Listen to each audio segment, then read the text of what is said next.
மிதனம். மிதனராசி பார்த்தீங்கன்னா 9ஆம் அதிபதியாகிய சனி பகவான் 10ஆம் இடத்தில் இருப்பது. வருடம் பிறந்த உடனே தமிழ் புத்தாண்டு ஏப்ரல் 14-15 பிறக்குது. அப்படி பிறந்த உடனே ஒரு 40 நாட்களுக்குள்ள 2ஆம் இடத்திற்கு குரு பகவான் 2ஆம் இடத்துல அவர் உச்சனாக வரப்போகிறார். 2ஆம் இடத்துல உச்சனாக வரக்கூடிய அந்த குரு ஏதோ வியாபாரம் நடக்குது, ஆனால் ஒன்றும் கையில் 10 பைசா பிரயோஜனம் இல்லை, குடும்பத்தை காப்பாற்றுறேன் அவ்வளவுதான். காலையிலேருந்து ராத்திரி வரைக்கும் காலம் மாறிக்கொண்டு இருக்கிறது. உலகம் வேறு விதமான ஒரு அமைப்பில் போய் கொண்டு இருக்கிறது. 10 வருடத்திற்கு முன்பு கடையை தேடி வாடிக்கையாளர்கள் வந்தது போக இன்றைக்கு வாடிக்கையாளரை தேடி கடை ஒன்றில் தோற்று போனவர்கள். அட்டமத்து சென்னையில் நிறைய பேர் அழுதுகிட்டு தானே இருந்தீங்க. அதை இழந்துட்டேன், இதை இழந்துட்டேன், அவர் கொண்டு போயிட்டார், இவர் கொண்டு போயிட்டார், அவர் போயிட்டார், இவர் போயிட்டார். இந்த மாதிரி தான் 8ஆம் இடத்துல ராகு வருதுன்னு சொல்கிறாங்களே. கண்டிப்பாக 8ஆம் இடத்துல ராகு டிசம்பர் மாதம் மாறினாலும் கூட. ஆன்மீக பரிகார நேயர்கள் அனைவருக்கும் அன்பான வணக்கங்கள். இன்னைக்கு நம்ம யாரை சந்திக்க வந்திருக்கோம் அப்படின்னு பார்த்தீங்கன்னா, ஜோதிட கலையரசு ஆதித்ய குருஜி ஐயா அவர்களை தான் சந்திக்க வந்திருக்கோம். வணக்கம் ஐயா, நல்லா இருக்கீங்க? உலகம் நல்லா இருக்கிறம்மா, நீங்களும் நல்லா இருப்பீங்க. உலகம் முழுக்க பரவியிருக்கும் ஆன்மீக பரிகாரம் நேயர்கள் அனைவருக்கும் இனிய நல்வாழ்த்துக்கள். எல்லோரும் நன்றாக இருப்பீர்கள். ஐயா, இன்னைக்கான டாபிக் ஒவ்வொரு ராசி பலனும் நீங்கள் சொல்லிட்டு வரீங்க, ரொம்ப அருமையாக இருக்குது. மக்கள் ரொம்ப ஆர்வமாக அதை ரசித்து பார்த்துட்டு வராங்க. அவங்களுக்கு உண்டான பலன்களை தெரிஞ்சுக்கும் போது ரொம்ப மகிழ்ச்சியாகவும் இருக்குது அவங்களுக்கு. அந்த வகையில் தமிழ் புத்தாண்டு பலன்கள் ஐயா, இப்போ நம்ம எப்படி ஆங்கில புத்தாண்டு கொண்டாடுறோமோ அதுக்கு ஈக்குவலாக தமிழ் புத்தாண்டும் நம்ம கொண்டாடுவது ஒரு வழக்கமாகவே வச்சுருக்கோம். ஆதியிலேருந்து இருந்தது இந்த தமிழ் புத்தாண்டு தான். ஸோ தமிழ் புத்தாண்டு பலாபலன்கள் எப்படி இருக்குது ஒவ்வொரு ராசிக்கும் அப்படின்னு மக்களுக்காக. மிதனம். மிதன ராசிக்காரர்களுக்கு பொருள் முன்னேற்றம், பொருளாதார முன்னேற்றங்கள் இருக்கக்கூடிய அற்புதமான இந்த நல்ல அமைப்புகள் இந்த 2026 தமிழ் புத்தாண்டில் உண்டு. என்னன்னு பார்த்தீங்கன்னா, 9ஆம் அதிபதியாகிய சனி பகவான் 10ஆம் இடத்தில் இருப்பது. வருடம் பிறந்த உடனே தமிழ் புத்தாண்டு ஏப்ரல் 14-15 பிறக்குது. அப்படி பிறந்த உடனே ஒரு 40 நாட்களுக்குள்ள 2ஆம் இடத்திற்கு குரு பகவான் மாறுகிறார். பணம் தரக்கூடிய அமைப்பு. குருவின் இடம் வந்து என்ன, ஒரு எந்த இடத்திற்கு குரு வந்தால் நல்லா இருப்பார்னு பார்த்தீங்கன்னா, 2, 5, 7, 9, 11 ஆகிய இடங்களில் எப்பொழுதுமே குரு வரும்போது நல்ல பலன்களை செய்வார். 2ஆம் இடத்துல அவர் உச்சனாக வரப்போகிறார். 2ஆம் இடத்துல உச்சனாக வரக்கூடிய அந்த குரு தொழிலாளர் பெருமக்களுக்கு நல்ல சம்பள உயர்வு, பதவி உயர்வு போன்ற அமைப்புகள், வேலை செய்பவர்களுக்கு எதிலும் ஒரு நிரந்தரமான நல்ல அமைப்பு, தொழில் பண்ணக்கூடியவர்களுக்கு பெரிய அளவில் நல்லவைகள், ஒரு ஆர்டர் கிடைக்கும். ஒரு 3 வருஷம் 4 வருஷத்துக்கு கவலையே கிடையாதுப்பா, இந்த ஆர்டர் வந்தால் இதை வச்சு நம்ம டெவலப் பண்ணிடலாம். வியாபார பெருமக்களுக்கு இதுவரைக்கும் இல்லாத அளவிற்கு வியாபாரத்தில் ஏதோ வியாபாரம் நடக்குது, ஆனால் ஒன்றும் கையில் 10 பைசா பிரயோஜனம் இல்லை, குடும்பத்தை காப்பாற்றுறேன் அவ்வளவுதான். நான் காலையிலேருந்து ராத்திரி வரைக்கும் மாடாக உழைக்கிறேன், வேறு எங்கேயும் போகவும் முடியல, கடையவே கட்டி காத்துக்கிட்டு இருக்கிறேன், ஆனாலும் வியாபாரம் நல்லா இல்லைன்னு நினைக்கிறவங்களுக்கு நல்ல லாபங்கள் தரக்கூடிய அமைப்பு. வியாபாரிகளே அப்டேட் ஆவீங்கன்னு சொல்லுவேன். உண்மையை சொல்லப்போனால் காலம் மாறிக்கொண்டு இருக்கிறது. உலகம் வேறு விதமான ஒரு அமைப்பில் போய் கொண்டு இருக்கிறது. 10 வருடத்திற்கு முன்பு கடையை தேடி வாடிக்கையாளர்கள் வந்தது போக இன்றைக்கு வாடிக்கையாளரை தேடி கடை ஓடிக்கொண்டிருக்கிறது. நினச்சி பாருங்கள், இப்படிலாம் வருமானு நினச்சிங்களா? சிறு கிராமங்களுக்கு கூட இப்போ இந்த அமைப்பு வந்துக்கிட்டு இருக்கு. நகரங்களுக்கு சொல்லவே வேண்டாம், யாருமே வீட்டை விட்டு வெளியே வர்றதில்லை. அந்த ஆப்பு இந்த ஆப்புன்னு சொல்லிட்டு அப்படி போட்டாச்சுன்னா 10 நிமிஷத்தில் மளிகை கடை சரக்கு. இன்னும் கொஞ்சம் நாளில் அப்படி தான், அடுப்பு சட்டி பானையை தூக்கிட்டு ஆளுங்க வர போகிறாங்க, உங்கள் வீட்டிலே வந்து சமைச்சு உங்கள் வீட்டிலே கொடுத்துருன்ற மாதிரி வந்துக்கிட்டு இருக்கு. இந்த அமைப்புகள் அப்டேட் ஆகக்கூடிய அளவிற்கு வியாபார பெருமக்கள், தொழிலாளர் பெருமக்கள், தொழில் முனைவோர் எல்லாருக்குமே பணம் எங்கே கிடைக்கிறது, எங்கே கிடைக்கும் என்பதற்கான ஒரு நல்ல விதமான அமைப்புகள் கண்டிப்பாக உண்டுங்க. மிதனராசிக்கு குறிப்பிட்டு சொல்லக்கூடியது பொருளாதார முன்னேற்றம் தான். வருடம் முழுக்கவே நன்றாக பணம் வரக்கூடிய வழிகள் அடையாளம் காட்டப்படக்கூடிய தன்மை, குடும்பத்தில் நிம்மதி, குடும்பம் உருவாகக்கூடிய அமைப்பு. முதல் திருமணம் தோல்வியுற்று போய் 2வது திருமணத்தை எதிர்பார்த்து காத்து கொண்டிருப்பவர்களுக்கு அருமையான 2வது துணை அமையக்கூடிய அமைப்பு. காதலில் தோற்று போனவர்கள், அட்டமத்து சென்னையில் நிறைய பேர் அழுதுகிட்டு தானே இருந்தீங்க. அதை இழந்துட்டேன், இதை இழந்துட்டேன், அவர் கொண்டு போயிட்டார், இவர் கொண்டு போயிட்டார், அவர் போயிட்டார், இவர் போயிட்டார், இந்த மாதிரி தானே இருந்தது. இவர்கள் எல்லாருக்குமே புதிய நல்ல வாழ்க்கை துணை, ஒரு நல்ல நட்புகள் உருவாகக்கூடிய அமைப்பு. மிக மிக முக்கியமாக தன்னம்பிக்கை வரக்கூடிய ஒரு அமைப்பு. எதுவும் அப்படிலாம் பெருசாக இழந்துடலாங்க, வாழ்க்கை நல்லா இருக்குங்கன்ற மாதிரியாக மிதுன ராசிக்காரர்கள் வீறு கொண்டு எழக்கூடிய, மீண்டு எழக்கூடிய அத்தனை நன்மைகளும் இருக்கக்கூடிய அமைப்பு இந்த தமிழ் புத்தாண்டில் ஆவரேஜாக அப்படியே வரும். ஐயா, 8ஆம் இடத்துல ராகு வருதுன்னு சொல்கிறாங்களே.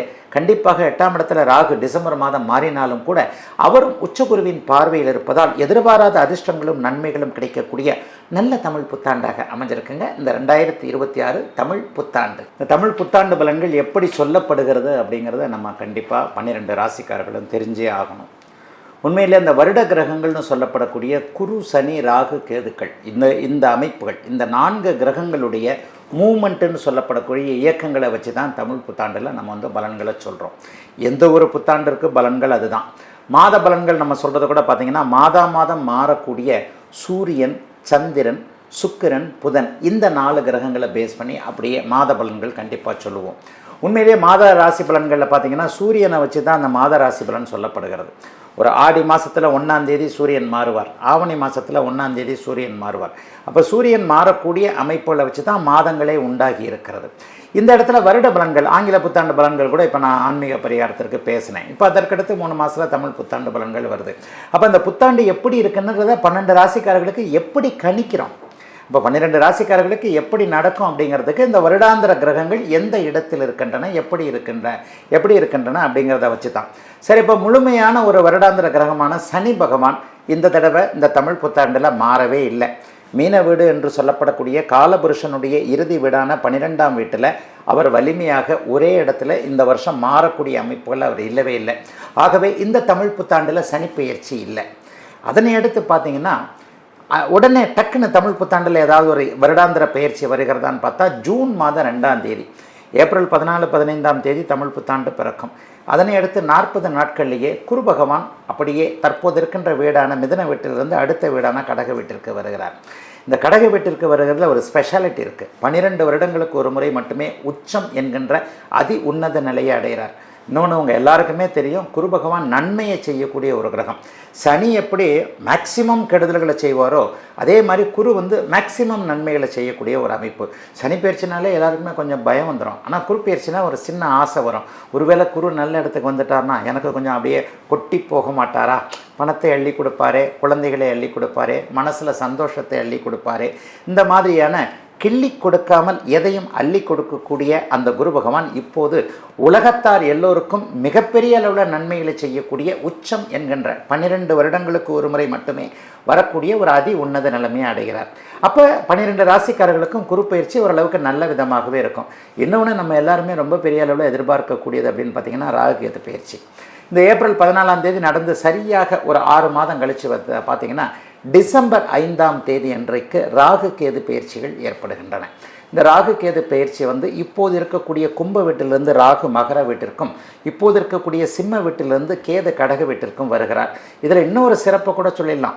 குருவும் கேதுவும் இணையக்கூடிய கேள யோகம் என்கின்ற ஒரு கோடீஸ்வர யோகம் இந்த தமிழ் புத்தாண்டில் ஏற்படுது. ஐயா, யோகம்லாம் எப்போவுமே ஏற்படும் தானேங்க? இல்லைங்க, யோகம் எப்போவாவது அத்திப்பூத்தார் போல் ஏற்படக்கூடிய சில யோகங்கள்லாம் இருக்குது. அது இந்த முறை ஒரு 30-40 வருடங்களுக்கு பிறகு ஏற்படக்கூடிய கேள யோகம் என்கின்ற குருவும் கேதுவும் உச்சனாகி சேரக்கூடிய ஒரு யோகம் இந்த தடவை வருதுங்க. அப்போ என்னங்க, உலகத்தார் எல்லாருக்குமே கேள யோகம் ஏற்படுதுன்னா எல்லோருமே ஓரளவுக்கு இன்றைக்கு இருக்கிறத விட பொருளாதார நிலைமையில் முன்னேற்றத்தை அடையக்கூடிய அமைப்புகள் தானங்க. ஆகவே வருடாந்திர பயிற்சிகளின் அடிப்படையில் குரு நல்ல இடத்திற்கு பெயர்ச்சியாவது, உச்சம் என்கின்ற இடத்திற்கு பெயர்ச்சியாவது, அதனை அடுத்து ஒரு 6 மாத காலத்திற்குள் அவர் கேள யோகம் என்கின்ற கேதுவோடு இணைந்து ஒரு நல்லதை பெறக்கூடிய அமைப்புகளை இருக்கக்கூடியது. சனி ஒரே இடத்துல நிலையாக இருக்கக்கூடியது. ராகு பகவான் பெயர்ச்சி டிசம்பர் மாதம் 5ஆம் தேதி நடக்கக்கூடியது. இந்த 3ஐயும் பேஸ் பண்ணி தான் இந்த 2026 தமிழ் புத்தாண்டுடைய பலன்கள் எப்படி இருக்கும்னு சொல்கிறோம். இந்த பதிவு உங்கள் எல்லாருக்கும் பயனுள்ள பதிவாக அமைஞ்சிருக்கும் அப்படின்னு நினைக்கிறேன். இந்த பதிவை மற்றவங்களுக்கும் ஷேர் பண்ணுங்கள், மற்ற ராசிக்காரர்களும் பயன்பெறட்டும். ஐயா கிட்ட நீங்கள் கன்சல்டேஷன் எடுக்கணும் அப்படின்னு நினச்சிங்கன்னா வீடியோவில் தெரிகிற நம்பருக்கு கால் பண்ணி அப்பாயின்மெண்ட் வாங்கி கன்சல்டேஷன் எடுத்துக்கலாம்.